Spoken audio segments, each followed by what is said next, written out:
right, today we're going to read Alexander Stephens' Cornerstone speech from 1861, March 1861, shortly after Lincoln is inaugurated as President of the United States, and shortly after Stephens himself has become Vice President of the Confederacy under Jefferson Davis. And it's a famous speech because he really minces no words, and he puts slavery and black inferiority at the center of this struggle between North and South, in a way that many later historians and Southern apologists would really try to disavow. In the decades and even for a century after the Civil War, many Southerners and many Southern-influenced historians would argue that slavery was not central to the war. That this was this war was not about slavery, in part because they wanted to distance themselves from an institution that had become notorious and had become something that Americans were proud of having abolished. And so there's a big shift in the Southern sort of the Southern defense of their role in the Civil War, and instead of being about slavery, they wanted to say, no, it's about states' rights. It was a noble cause. It was the lost cause, this noble cause of independence and freedom, and it had nothing to do with slavery. And historians now will go back and say, well, you can't disavow slavery.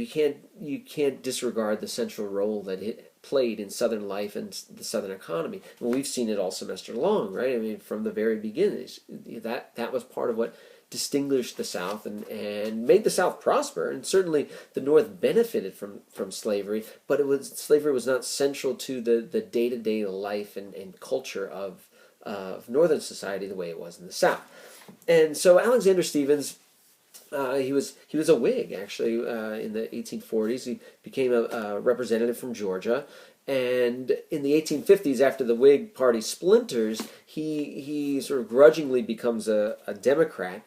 And he actually argues against secession. I mean, he thinks the Union is a leaky boat, but a boat that can be fixed. And he thinks that secession is only going to lead to the end of slavery. In fact, a lot of slavery's staunchest defenders worried that the institution would be ill-served by secession, because they felt that secession was going to lead to war, and war would lead to the end of slavery. And so people like Alexander Stephens would say, look, it's better to stay within the Union, protect our interests within the Union, rather than trying to go off on our own and invite the Union Army to invade the South. Having lost that battle, having lost the secession battle, as one Southern state after another starts to secede in late 1860, early 1861, Stephens, like many other Southerners, joins the cause, gets elected to the Confederate Congress. Congress then appoints him to become vice president, and he gives this speech, an extemporaneous speech that winds up being remembered far more than pretty much anything else he did. So let's look at it. We're not going to read it word for word, but I do want to point out certain parts of it that are really important. One of the things that he's going to emphasize is that basically the South has taken all the good parts of the old Constitution, the American Constitution, the U.S. Constitution, and protects all the, as he says in his third paragraph, it amply secures all our ancient rights, franchises, and privileges. All the great principles of the Magna Carta are retained in it. No citizen is deprived of life, liberty, or property, but by the judgment of his peers under the laws of the land. Right? He wants to, on the one hand, he wants to emphasize the conservativeness, the conservatism of this new document, this Constitution of the Confederate States of America, and say, look, it's nothing radical here. We preserve all the rights. We're not taking anything away. All the essentials of the old Constitution, which have endeared it to the hearts of the American people, have been preserved and perpetuated. Right? So saying, don't worry, everything's okay. So then you might ask, well, okay, so what's new? What's different? And that's where he's going to go on and say, look, our new Constitution is better than the old one, and here's why. And he goes in this fourth paragraph to say, the new Constitution has put at rest forever all the agitating questions relating to our peculiar institutions.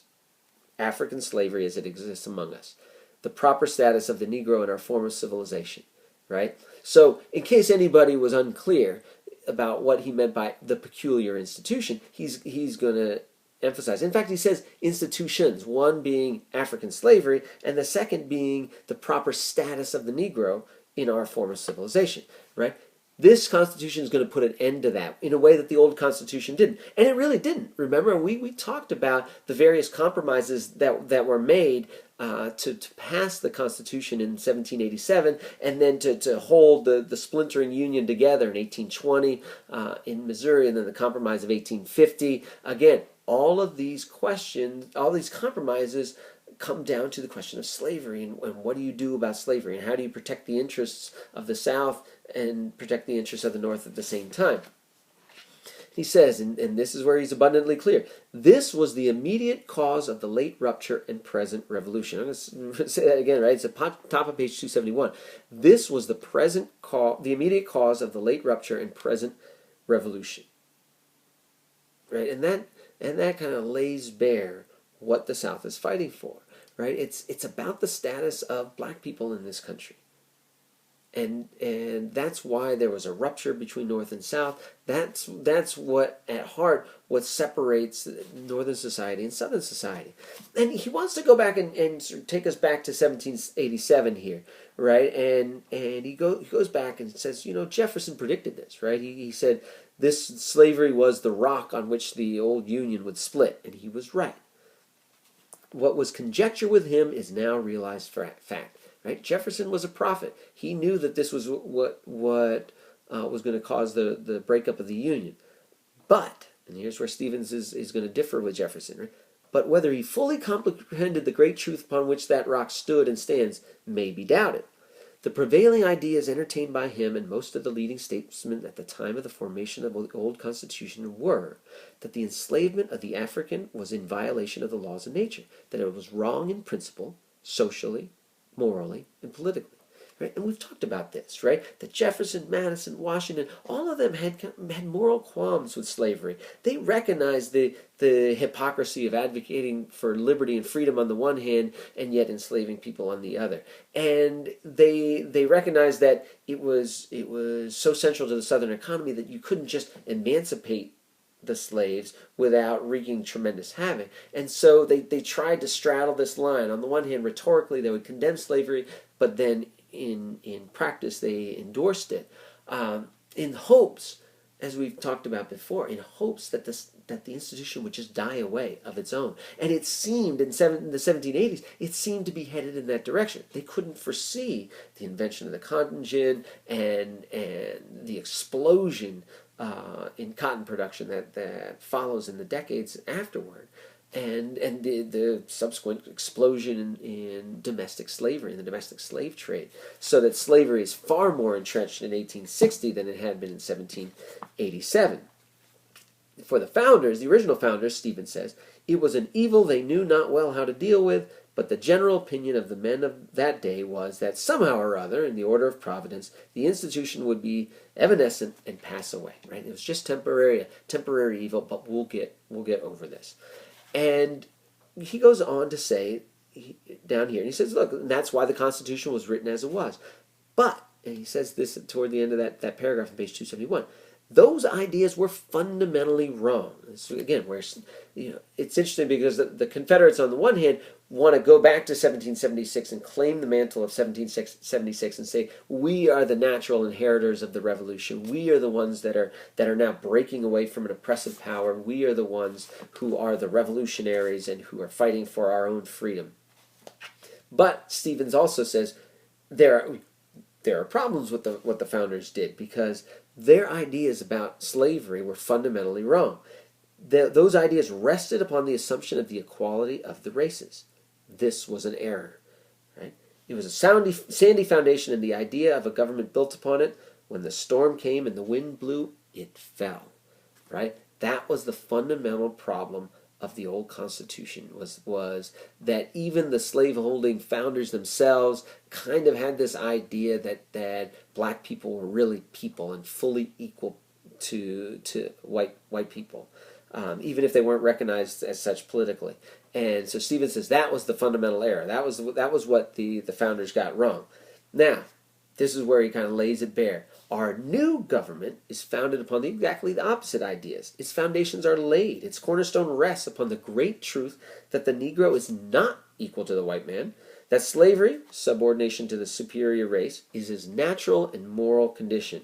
He gets a little bit of applause for that line. And this, our new government, is the first in the history of the world based upon this great physical, philosophical, and moral truth. Right? There it is. Our government, the new Confederate government, is based on the fundamental truth, as he calls it, right? This basic truth that blacks are inferior, right? And that is the crucial difference between the North and the South, between the old Constitution and the new Constitution. And it's interesting that he uses the word new, right? That he sees this as an advance, as progress, right? This is something new and improved, right? We learn from our mistakes. We created a new Constitution. It's much better. It protects slavery. It's built on this solid fundamental truth of Negro inferiority, and we're going to be much better, right? And in fact, we're going to be pioneers. We're the first ones to recognize this, but we won't be the only ones, right? He's sort of anticipating, as many Confederates did, that other nations would follow their lead. Right? And he talks about how, the errors of the past generation still clung to many as late as 20 years ago. Those at the North who still cling to these errors with a zeal above knowledge, right? He's talking about the abolitionists here, right? He's saying they're zealous, but they don't know what they're talking about, right? They're full of this moral passion, but they don't really understand the fundamental truth, right? And so he said when these anti-slavery fanatics, they assume, here I'm on page 272, these anti-slavery fanatics assume that the Negro is equal and hence conclude that he is entitled to equal privileges and rights with the white man. And he said this is the problem, right? This is the fundamental difference that we're fighting about, right? We can't make equal what the Creator has made unequal. Right? That's what they're trying to do in the North with abolition, and following abolition, you're going to try to put the black man on the equal plane as the white man, and that's violating nature. Right? This is fundamentally wrong, and this is what we're fighting about. Right? And he goes on to talk about how difficult this truth is to understand for some folks. Right? At the bottom paragraph, page 272. Right? The truth of this principle may be slow in development, as all truths are and ever have been in the branches of science. Right? He links it to Galileo, Adam Smith. He's trying to point out that this is basically a fundamental law of nature. Right? So here I'm in the middle of page 273, where he's talking about different governments and how they're set up. Many governments have been founded upon the principles of certain classes, but the classes thus enslaved were of the same race, and in violation of the laws of nature. Right? That's the problem. They try to enslave your own people. No, this is different because our system commits no such violation of nature's laws. The Negro, by nature, or by the curse against Canaan, is fitted for that condition which he occupies in our system. Right? It's in it's nature's way. It's the natural order of things for blacks to be inferior and for blacks to be enslaved. And because of that, that's what makes our government so perfect, right? And we can't question the Creator. The Creator is the one who set up this hierarchical racial system.